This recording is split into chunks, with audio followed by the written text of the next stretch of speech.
Why are there so many resources when it comes to men and their sexual health, but very few resources, and more importantly, very little conversation when it comes to women and their sexual health? And so once I realized that 43% of women have a sexual concern, yet I, as a women's health expert, didn't know what to do for those patients, I got really mad.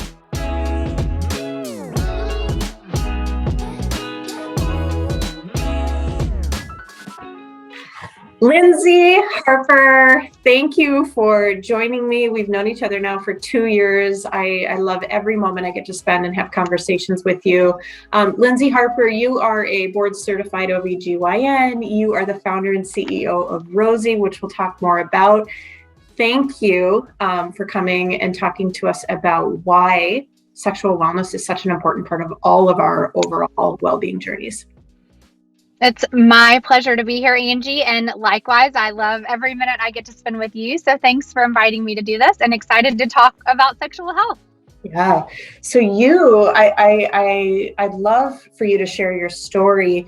You started as an OBGYN and had so many patients asking about their overall wellness and sexual wellness specifically, but as a practitioner, you didn't feel like you had the clearest view of how to help everyone. So you started your sexual wellness company, Rosy. Can you tell us about that? Yeah, I mean, exactly what you were saying. I was meeting patients every day, multiple times a day, who were having trouble with sexual concerns, and I hadn't been trained. And actually, most OBGYNs are not trained in this field. And it's something that we're kind of waking up to.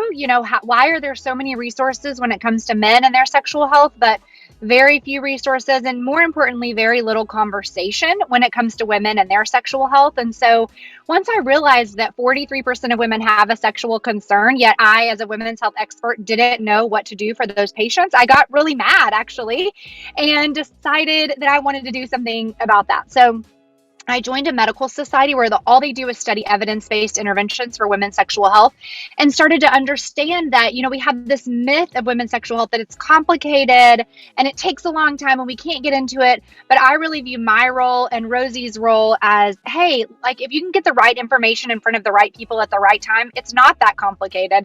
There are lots of ways we can actually help women to, meet their sexual health goals in a really supportive and non-judgmental way. So I left practice and really put that into action on the platform. And we launched about 3 years ago, and have been super excited to serve, more than 100,000 women, and to be recommended by more than 7% of OBGYNs across the country, as well as over 4,000 doctors and therapists. So it's been a crazy journey, but it continues to be that way now. And that's what I love about it. I'm so excited to be doing it. You mentioned, it's incredible. You mentioned, being supportive and transparent, through your journey as you develop this company. But for so many, sex is still so stigmatized, and that's something both you and I and both of our companies are so passionate about changing the narrative on. What do you think we can all do to help support conversations on sex, with those that are in our circle, as being a natural part of our overall well-being as adult humans? Yeah, I think there's two parts of this. The first is, number one, educating ourselves, right? Because when we don't really have any facts or data or really any basis from which to start, it's hard to have a conversation that is more than, just us, how we're feeling, or, what our current context is. But when we really take time to educate ourselves through, books that are evidence-based, through platforms like Rosy, then we can't help but spark some new ideas and some conversations, because these are huge parts of our life, oftentimes that we've never had an actual legitimate conversation about. And so the second piece of that is really practicing conversations about sex. We hear conversations about sex in maybe music or in movies, but we don't get an opportunity to practice those because they're not modeled for us. Many times our sex education is absent or incorrect. Conversations with our parents are like super awkward if they happen at all. And with our friends, they end up being more like in a joking context where we're not actually, kind of getting to the root of the matter. And with our partners, it can kind of be any of those things, or none at all. There's plenty of people who never talk to their sexual partners about sex itself. So I think if we can start with educating ourselves and then parlay that into really practicing and for us, even modeling these types of conversations for other people, I think we can start to make a dent in this. I mean, obviously we have, many years to go when it comes to really changing the world for women's sexual health, but we've got to start somewhere. We should have started, 200 years ago, but today is the day that we can start to take action as individuals and as companies as well. I love that. So as we are all doing a better, broader job of educating ourselves and frankly just talking Yeah, and being really open about it, let's talk about libido. There's so many factors. So even how to educate or how to have these conversations get really difficult because there's so many things that impact our ability to feel right. desire, stress, hormones, birth control, diet. There's so many things, and it can vary over time. Even what I felt, 10 years ago is very different from how I think about it today. And so, what can we do to help support our sex drive, or frankly, identify, where we need help in terms of our own libido? Yeah, that's such a good question. And I think so many people have that question is just really, where do I even start? And I spend a lot of time talking about, how sexual health operates in a biopsychosocial model. And this is what I talk to groups of physicians, but I think to lay people and consumers and just women broadly, it makes sense as well that there's a biology component, right? There's definitely things happening in our body that affect our sex drive and our sexual function. There's a relationship and a social side of sex and sexuality, and there's also a mental health side, right? In terms of stress, anxiety, depression. And we really can't talk about sex without really looking at each of those factors. And, that can be done through some reflection. It can be done by having a conversation with your healthcare provider. It can be done by, opening up these conversations with your partners. At Rosy, what we've really tried to do is create a personalized journey that calls out each of those factors so that women and their physicians and mental health providers or healthcare providers generally don't have to tease that out for them, because we can, once we start to understand how vast sexuality is and how sexuality affects everything in our life, it can start to feel a little overwhelming. But when we break it down into these, smaller chunks and we start to look at things individually, then we can start to rewire things that need rewiring. For example, if we've experienced sex negative messaging in the past, we probably need to rewire that if we're going to experience a positive sexual future.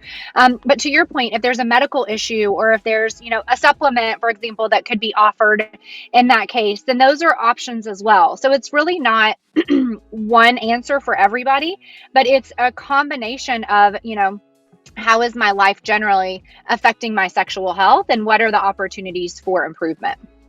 I love what you're saying, because what that does is it almost takes the pressure away from it a little bit and helps you self-diagnose as though it's, if your digestion isn't optimal.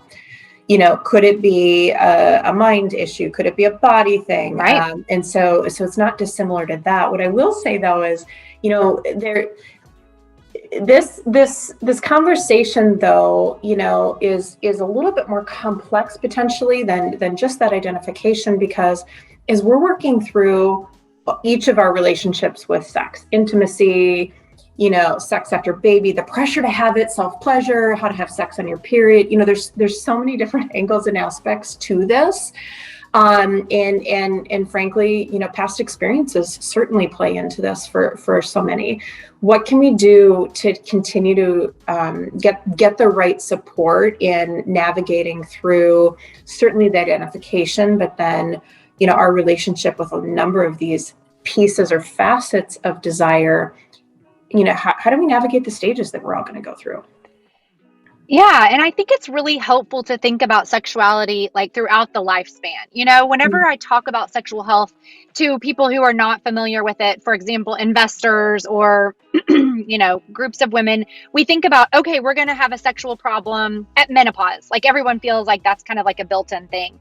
But I think it's more helpful to think about sexuality as a constant throughout our life, and that we will constantly need to be sort of navigating and negotiating each phase of that, whether it's our first time that we masturbate at whatever age, or whether it's our first sexual experience. Maybe there's sexual trauma somewhere along the way. Maybe we experience infertility, have a baby, have another baby, postpartum, miscarriage, all of these things. Then we are navigating being busy people taking care of lots of other people and trying to prioritize ourselves. Then menopause, maybe there's cancer. There's so many examples of times when we're going to have to re-navigate and negotiate our own sexuality, and also when we might have to do that in concert with our partner, if there is a partner, right? So if they're experiencing a chronic medical condition or a sexual problem. So the point of this is that at any stage, there can be a multiple, interventions that we can identify, but we are never going to get to those interventions unless we are able to, number one, identify potential pieces of what's going on, and number two, have open conversations about this with our healthcare providers, with healthcare companies like Rae and like Rosy, because those connections, that lack of silence, is what allows us to bridge the gap between the problem and the solution. There have been, I would say, up until now, so many problems, and the solutions have been over here, but we really have to connect those dots for people. And in order for that to happen, they have to be able to recognize, and kind of call out when they need that support. You are an incredible wealth of knowledge. The identification that it is a journey is so important. The identification that this is a part of our overall well-being for both mind and body Absolutely. is important. And I love what you're saying about the education. There's so many different ways to do that didn't exist potentially Yeah. 10 years ago for all of us as women. And then certainly just opening up the conversation. Thank you for your perspective. Really, really appreciate it on behalf of our entire community. Thanks for spending Well, time. thanks. Yeah, thanks for having me. It's always great fun. And thanks for talking about sexual health.